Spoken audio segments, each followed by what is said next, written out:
What is going on? It is Lockie Oliver here. Today we're going to be talking about testosterone levels in men. This is a massive health crisis that we are facing right now. So today what we're going to talk about, guys, is why testosterone is so rapidly declining, how you can fix it, what you can do moving forward to benefit it. So just to give you guys a shocking study that has come out in the recent years, that the average 20-year-old male right now has the same T levels as a 70-year-old man in the 2000s. So just in those 20 years, there's been such a rapid decline in testosterone that we've never seen before. And it is no coincidence that technology has advanced very, very quickly in these past 20 years. Like, we've got iPhones, everything's become so easy. We can get Uber Eats, we don't even need to leave the house if we didn't want. We've got Netflix, all this stuff. We have become so comfortable and we've become such consumers in everything that we do. So we're moving a lot less, we're interacting face to face a lot less, we're moving a lot less, not exercising, we're eating foods that are packed with chemicals all the time. So of course our testosterone levels are going to decrease. Now, we are also facing a massive men's mental health crisis, and I do not think it is a coincidence between the two.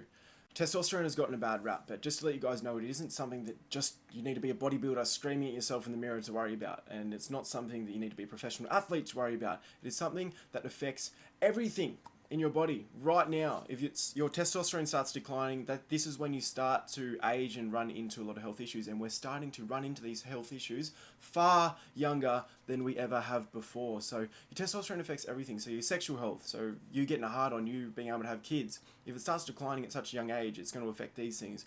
It also affects your mental health, so increased anxiety, increased depression. Aside from that, it increases your all-cause mortality. So every single disease, it increases your risk of heart attack, heart disease, if you have low testosterone, increased risk of cancer, everything.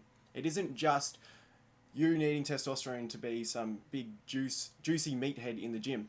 It's nothing to do with that. Yes, people do abuse it in bodybuilding. That's 100% a fact. People do abuse it for sure, but there is plenty of benefits to getting on top of it at a young age, so you don't need to run into these health issues a lot earlier than our grandparents or even our parents did in the past. So we can't talk about testosterone without talking about TRT, Testosterone Replacement Therapy. So here is my take. Obviously you can make your own decision, but here is my take. So I've been training for a very long time, 15, 16 years, and steroids and testosterone has been something that's always interested me. Obviously, starting out, you want to be the biggest guy in the gym, and this is the way to do it. But throughout my research, I urge you guys to do your own as well. The pros didn't outweigh the cons, in my opinion. The more I look into it, the more you'll see. If you're under 30 and your test levels are already in a healthy range, the benefits just don't outweigh the cons, because what is going to happen is if you start doing it and your test levels are already where they need to be, you're obviously going to go up, and yes, you'll get bigger, but you're going to stop naturally producing testosterone. Yes, you can cycle on and off, but if you're not a professional bodybuilder, there is a lot of side effects to it if you don't necessarily need it. So in my opinion, once I have kids and once I get a little bit older, maybe 35 to 40, I'll definitely get on TRT through a doctor and do testosterone just to keep me in a healthy range.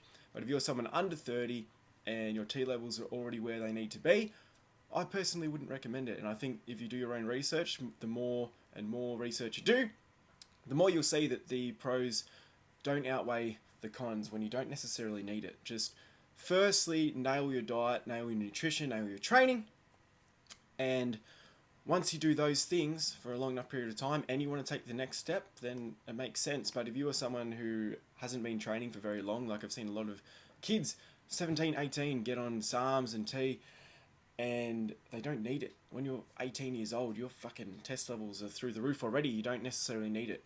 Before we go into this, I am not a doctor, making that clear. This is just some advice that I am giving out from my own personal experience. So obviously consult your doctor first before making any decisions. Don't listen to me, listen to your health professional. But if you do want to listen to me, here's some advice. So what you can do is go to this website to get a referral to get your testosterone levels checked, because in Australia it is very, very hard to get your levels checked unless you're probably over 50 or 60. I went to go to just a regular GP to get a referral, wouldn't let me get it. He said, "You have a beard, you are fine." And I was like, I just want to get my testosterone levels checked because I'm feeling sick, a little bit down, low energy, not recovering from my workouts, all signs of low testosterone. He knew that, I knew that, but he just wouldn't let me get it tested. So I went to a website that I found. Now it is called roidsafe.com. Now obviously you don't need to be on steroids to get it. It's just the name of the website because it's more common for bodybuilders that are using that to get their testosterone levels checked. But it is becoming increasingly popular in America, especially for people to start getting their levels checked a bit more regularly. Now Australia it is quite hard too, but you can use this. I think it's about $50. You can get a referral. Then you can go straight into, I think, any medical center and get your blood test then and check all your testosterone and hormone levels. So I recommend doing that. Now moving forward, what can you do? What should you avoid to naturally increase your testosterone? So number one, sleep. Making sure you're getting good sleep.